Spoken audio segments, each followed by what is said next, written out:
अस्सलाम वालेकुम। अब तक न्यूज़ में खुशामदीद। मैं हूँ ज़िशान यासीन और मैं हूँ आसफा जहरा। शामिल करेंगे अब तक हेडलाइंस। पाकिस्तान ज्यादा खैरात देने वाले चंद मुल्कों में शामिल है। रियासत की जिम्मेदारी है कि गरीब तबके को ऊपर उठाए। वजीर आजम का इस्लामाबाद में कोई भूखा न सोए प्रोग्राम की वर्चुअल इफ्तिताही तकरीब से खिताब। कहा, मोबाइल किचन प्रोग्राम के जरिए गरीब लोगों को खाना फराहम किया जाएगा। रियासत की जानिब से गरीब लोग रोटी खाएंगे तो मुल्क में बरकत आएगी। मुआविन खुसूसी सानिया नश्तर बोली, प्रोग्राम के तहत दिहाड़ीदारों और कम उजरत वर्कर्स को मुफ्त खाना दिया जाएगा।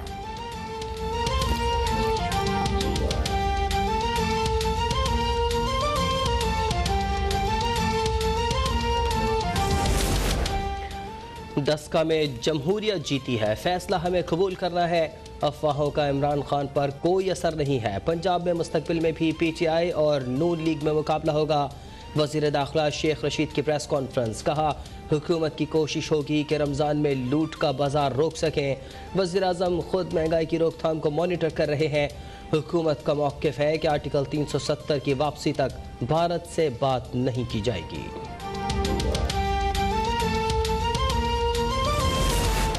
पाकिस्तान उन मुल्कों में है जहां मौसमियाती तब्दीली के खतरात ज़्यादा हैं। पाकिस्तान भी मौसमी खतरात से निपटने और बचाव के लिए इक़दाम कर रहा है। वज़ीर आज़म इमरान खान का bill and Melinda Gates foundation के शरीक चेयरमैन बिल गेट्स को खत। कहा, आए मिलकर दुनिया को मौसमियाती तब्दीली के खतरात से बचाएं।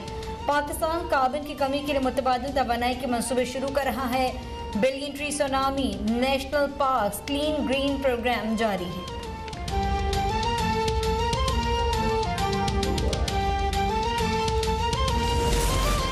वज़ीर ख़ारजा शाह महमूद कुरैशी वफ़द के हमरा 2 रोज़ा दौरे पर जर्मनी रवाना।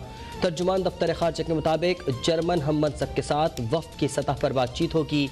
पाक जर्मनी ताल्लुकात का जायज़ा लिया जाएगा। सरमायाकारी, सेहत, तिजारत, दिफा, तालीम और सयाहत के शोबों पर गुफ्तगू होगी। रवां साल पाकिस्तान और जर्मनी सफारतखानी ताल्लुकात के क़याम की 70वीं सालगिरह मना रहे हैं।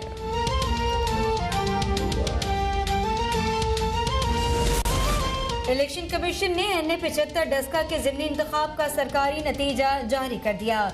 नून लीग की नौशीन इफ्तिखार 1,10,000 से ज़ायद वोट हासिल करके कामयाब करार। तहरीक इंसाफ के अली असजद मलही 93,433 वोट लेकर दूसरे नंबर पर। नौशीन इफ्तिखार ने सरकारी नतीजा वसूल कर लिया। डस्का में नून लीग नहीं जीती बल्कि PTI हारी है। PTI की शिकस्त की वजूहात है। PTI को अपनी सफ़ें दुरुस्त करना होगी। रहनुमा PTI फवाद चौधरी का ट्वीट। कहा, बिलावल और मरियम को लीडर तस्लीम करना जमहूरियत के मुंह पर थप्पड़ रसीद करना है। पाकिस्तान में जमहूरियत की उम्मीद इमरान खान है, नवाज शरीफ का कोई नजरिया नहीं।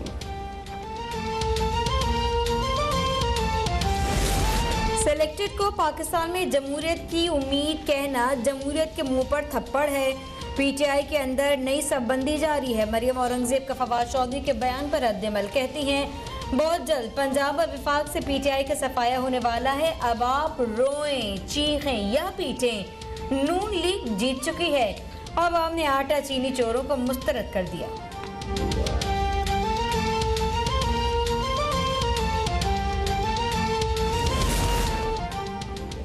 वज़रा कहते हैं कि डस्का में नून लीग नहीं जीती, PTI हारी है। फिर वज़ीर साहब ये भी कह दें कि 1992 में वर्ल्ड कप पाकिस्तान नहीं जीता था, इंग्लैंड हारा था। नून लीग के सेक्रेटरी जनरल एहसान इकबाल की नारोवाल में मीडिया से गुफ्तगू। कहा, हुकूमत ने IMF को यकीन दहानी कराई है कि 2026 तक तरक्याती और दिफाई बजट में इजाफा नहीं होगा। 5 साल तक अगर हमारा दिफाई और तरक्याती बजट फ्रीज रहा तो कौमी सलामती खतरे में पड़ जाएगी। नून लीग पंजाब में दूसरे के खेल का हिस्सा बनने के लिए तैयार रही। डस्का इलेक्शन में नून लीग की वफादारियों के बंधन में बंधे RO कामयाब हुए।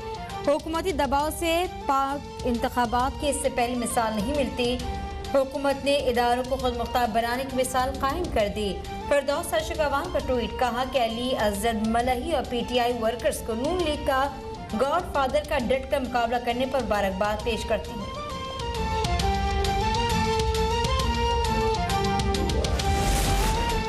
फिरदौस बाजी कोई और होता तो 3 तक शक्ल न दिखाता। आप मीठा मीठा हप हप कड़वा कड़वा थू के फार्मूले पर चल रही हैं। अज़मा बुखारी का फिरदौस आशिकावान के बयान पर रद्द अमल। बोली, डस्का में इस बार धुंध नहीं आई। अज़द मलही की शिकस्त के जिम्मेदार आरोज नहीं बल्कि आपकी हुकूमत की कारकर्दगी है। डस्का के अवाम ने वोट चोरों के खिलाफ रेफरेंडम में फैसला सुनाया। NA-75 डस्का में ज़िमनी इंतखाब शफाफ और पुरअमन माहौल में हुआ। डिवीजन और डिस्ट्रिक्ट इंतजामिया पुलिस का किरदार काबिल तहसीन है। इलेक्शन कमीशन पाकिस्तान का बयान, कहा सिक्योरिटी इदारों ने इलेक्शन के पुरअमन इनेकाद में अहम किरदार अदा किया। पोलिंग स्टाफ की खिदमत को कदर की निगाह से देखते हैं।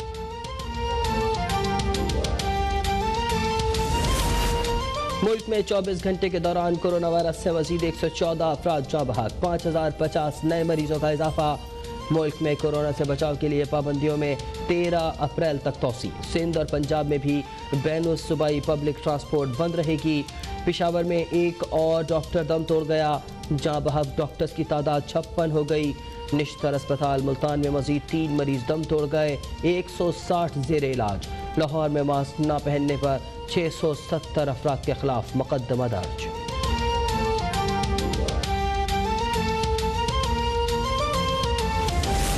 मुल्क को पोलियो से पाक करने का अज़्म। बलूचिस्तान के 33 अजला में आज से 5 रोज़ा इंसदाद पोलियो मुहिम शुरू। 24 लाख से ज्यादा बच्चों को कतरे पिलाए जाएंगे। 10,000 टीमें हिस्सा लेंगी। बलूचिस्तान में रवां साल किला अब्दुल्ला से पोलियो का एक केस रिपोर्ट हुआ।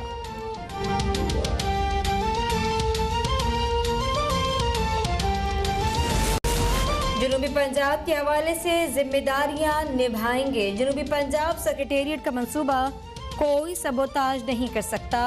सेक्रेटेरिएट में जल्द एडिशनल चीफ सेक्रेटरी तैनात किया जाए। वज़ीर आला पंजाब के रुकन कौमी असम्बली मलिक अहमद हुसैन से मुलाकात में गुफ्तगू, कहा पसमानदा दूर दराज इलाकों में नए स्कूल और डिस्पेंसरीज बनाएंगे। रमजानुल मुबारक में मसाजिद खुली रहेंगी। SOPs पर मुकम्मल अमल दरामद होगा। रुयत हिलाल कमेटी का इजलास पेशावर में होगा। वज़ीर आज़म के मुशीर अल्लामा ताहिर अशरफी की लाहौर में प्रेस कॉन्फ्रेंस, कहा इस दफ़ा पूरी कौम एक ही दिन पहला रोज़ा और ईद करेगी। फहाशी के खिलाफ इमरान खान के बयान को पूरी दुनिया में सराहा जा रहा है।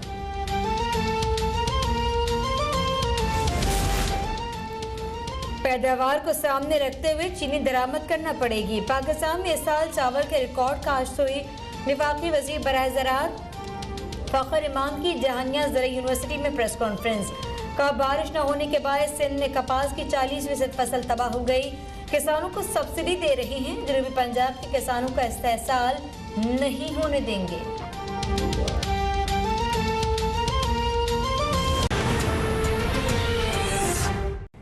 हेडलाइंस आप जान चुके हैं। इन खबरों की तफसील होगी एक ब्रेक के बाद। हमारे साथ रहिए।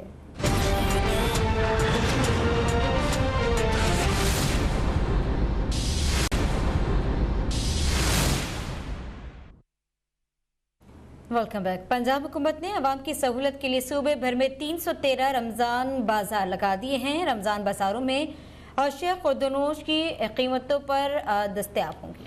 इस बारे में मज़ीद जानने के लिए हमने रब्ता किया है अब तक लाहौर के नुमाइंदे इम्तियाज़ अली से। इम्तियाज़, इर्ज़ा कीमतों पर दस्तयाब होंगी अब चीज़ें?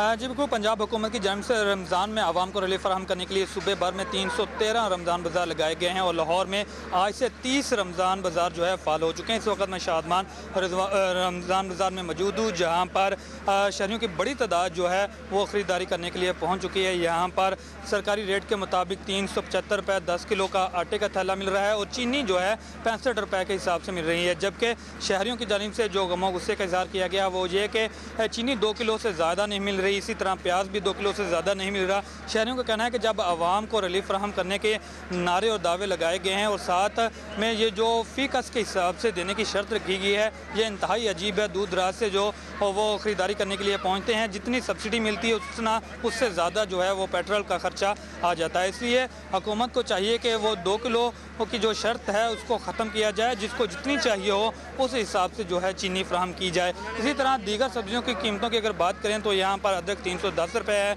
लहसुन जो है 150 रुपये है, भिंडी जो है 100 रुपये, करेले 60 रुपये, टमाटर 40 रुपये और बैंगन जो है 50 रुपये फ़ी किलो फ़रोख्त हो रहे हैं। इसी तरह फलों की कीमतों में और आम बाज़ारों में जो फलों की कीमतें उसमें कोई ख़ास फ़र्क देखने को नहीं मिल रहा, वही रेट यहाँ पर हैं। खरबूजा यहाँ पर 65 रुपये है, जबकि आम मार्केट में यही खरबूजा जो है 50 से 60 रुपये फ़ी किलो में फ़रोख्त हो रहा है। इसी तरह चिकन की बात करें तो चिकन जो है रमज़ान बाज़ार में 315 रुपये फ़ी किलो में फ़रोख्त होने से शहरी जो है गुस्से से लाल पीला हो रहे हैं। शहरियों का कहना है कि हुकूमत को चाहिए कि बढ़ती हुई महंगाई को फौरी तौर पर कंट्रोल करे ताकि गरीब आदमी 2 वक्त की रोटी का हसूल उसके लिए आसान हो सके। जी।